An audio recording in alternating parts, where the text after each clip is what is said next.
খুব special service 1000, 2000, 3000 euro লাগবে। কি ডকুমেন্টস নিয়ে গেছিলেন না? আসসালামু আলাইকুম রহমতুল্লাহ। আমাদের সর্বের পরিবার আসলো। তো অনেকে আসলে জানতে চান না এবং বলেন যে ভাই মাঝে মাঝে ভিডিও করেন পরিবারের বিষয়ে, শুধু খালি ফাইল জমার ভিডিও করেন। তো পরিবারের অনেকগুলো পরিবার আসতেছে, এটা নেই বা তারা আবেদন করছেন, কবে আবেদন করছেন, কিভাবে আসলে তো জানলে আমরা শান্তি পাই। যারা অপেক্ষমান আসছি, আমাদের সব ভাইরও আসছে, ওনার আবার আত্মীয় হলি আমাদের আজাদ ভাই, আমার বড় ভাই, ওনারও পরিবারের ভিসা পাইছে আর ওনার পরিবার অলরেডি চলে আসছে। কতজন আরেকজন আমার সাথে আসছিল, ওনারও পরিবার একসাথে, ওনারা দুই পরিবারই এখানে ভিসা বাড়ি করছেন। ভিসা বাড়ি ডিরেক্ট সিজুরে আবেদন করতে ওইটা আস্তে আস্তে প্রসঙ্গ ভাই আসমু। প্রথমে জানিয়ে বেসব ভাই আপনার কাছ থেকে অনেকের জানার স্বার্থে কবে আপনি আবেদন করছিলেন আপনার পরিবারটি এবং কোন প্রেফেকচারে? সালামু আলাইকুম, সবাইকে ধন্যবাদ। আমি 2025 সালের মে মাসে আবেদন করি। এটা সফরি পিকচার ক্রিতাইলের লাইলা হুস লাইলে গোজ। লাইলা ওকে, 2025 সালের মে মাসে। মে মাসে এবার ফার্স্ট আবেদন অনলাইনে করেন? অনলাইনে যে আমি আচ্ছা। যেখান থেকে আইসা থেকে করি। এক মাসের ভিতরে আমার যে এটার সব বিপো এক সপ্তাহের ভিতরে চলে আসে। একবারে আবার ওই 1-1.5 মাসের ভিতরে আমার ভিজিটের জন্য ভিজিটের জন্য চলে আসে। আবার এই 1.5-2 মাস পরে সাথে সাথে আবার দেখছি যে আপনার ওই ফিউচারে যেটা অ্যাকসেপ্ট লেটার যেটা বলে এটাও চলে আসে। এক মাস 1.5 মাস না 2 মাস পরে আবার মানে এই 1.5-2 মাসের পরপরই একটার পর একটা স্টেপ বাই স্টেপ পরে ঢাকা এম্বাসিতে কল করো। ওরা ওটা তো আমি বিএফএস গ্লোবালে তখন জমা নিত, আগে তো ইন্টারভিউ নিত ইয়েতে এম্বাসিতে। এখন পরবর্তীতে আমরা সময় তাইলে 2025 আবেদন করার পরে বিএফএস এ কবে ডাকছিল ওখান থেকে? বিএফএসে আপনার ওই জানুয়ারিতে জানুয়ারি 2026 প্রথম। আচ্ছা, হ্যাঁ, পরে পাসপোর্ট দিল কালেক্ট করার জন্য কবে বলছিল? পরের মাসে ফেব্রুয়ারি 2026। আর পরিবার আসছে এই জুলাই জুলাই 24 2026 সাল, 24 জুলাই। বছরের ভিতরে আলহামদুলিল্লাহ মোটামুটি কমপ্লিট। মানে 1 বছরের ভিতরে আপনার আবেদন প্লাস আসা।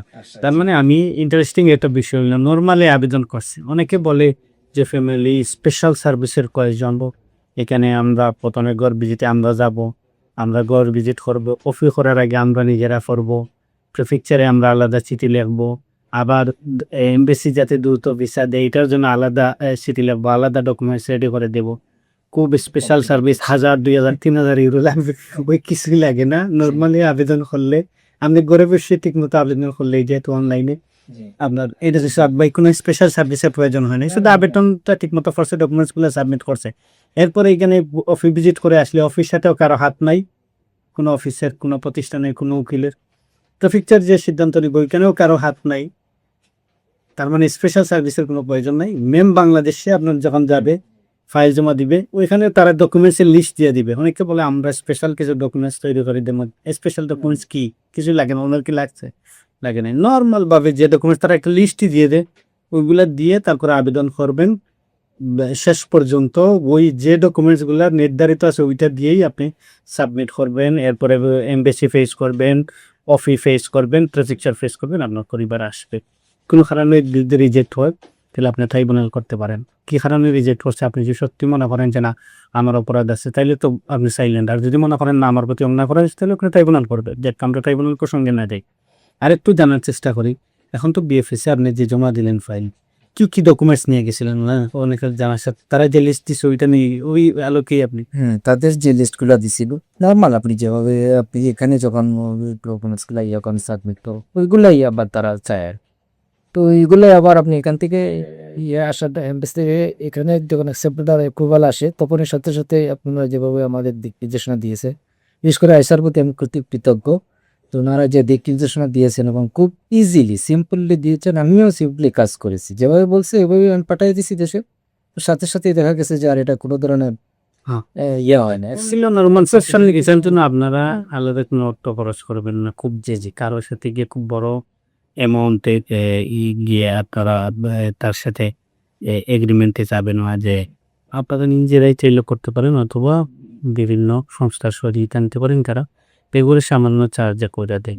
বুঝতে পারছেন না? এটার জন্য আলাদা আমি মনে করি যে খুব বড় লেয়ার ধরতে হবে বা খুব বড় কোনো ব্যক্তিকে ধরতে হবে, যে খুব স্পেশাল সার্ভিস এই ধরনের কিছু না। নর্মালি আপনারা আবেদন করেন, যেহেতু অনলাইনে আছে, লিস্ট দেওয়া আছে, লিস্ট অনুযায়ী খালি ডকুমেন্ট সাবমিট করবেন। এরপরে অফিও আগে পাঠিয়ে দেয় লিস্ট, তারা কি কি রাখতে হবে, ওটা খুব কঠিন কিছু না। প্রিফেকচার থেকে আসার পর অনেকে বলে ঠিক আছে আমরা এখন এমবেসিতে স্পেশাল লেটার পাঠাবো, আপনাকে দ্রুত ডাকবো, ওইটাও বুয়া জিনিস। তারা এমনিতেই ডাকে সিস্টেমেটিকলি, 2-4 জনের হয়তো একটু ব্যতিক্রম, তো 1-2 জনের ওইটা কোনো সময় এক্সেপশনাল কোনো কিছু, কোনো সময় এক্সাম্পল হইতে পারে না।